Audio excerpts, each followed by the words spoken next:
Senseless অবস্থায় আমাকে Dhaka medical college হসপিটালে ভর্তি করা হয়। মানে এত পরিমাণে তারা মেরেছে। জুলাই অভ্যুত্থানে যারা হচ্ছে আমাদের এই নারীদের উপরে ন্যাক্কারজনক হামলা করেছে তাদের বিচারের দাবিতে আমরা এখানে দাঁড়িয়েছি। নারীদের উপর যে অত্যাচার তাদেরকে আপনারা জানেন যে রাস্তায় ফেলে তাদেরকে মারা হয়েছে, পা দিয়ে লাঠি দিয়ে মারা হয়েছে এবং এমন অনেক নারী আছে যারা নিজেদের বাসায় থাকতে পারেনি, তাদেরকে লুকিয়ে লুকিয়ে বেড়াতে হয়েছে, তাদের ফোন বন্ধ করে রাখতে হয়েছে, তাদের বাসায় ডিবি গিয়েছে, ফিজিক্যালি অনেক নারীদের উপর আক্রমণ করা হয়েছে যেগুলো আপনারা দেখেছেন।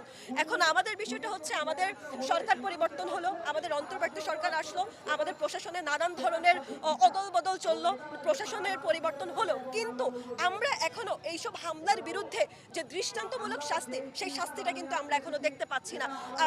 অনেক জায়গায় শোনা যাচ্ছে যে প্রশাসন বোধহয় একটু ধীর গতিতে কাজ করছে। আমরা জানি একটা দেশের যখন এরকম গণ অভ্যুত্থান হয় এর পরবর্তী অবস্থাটা স্থিতিশীল হতে সময় লাগে, কিন্তু আজকে অনেক দিন হয়ে গেছে, এর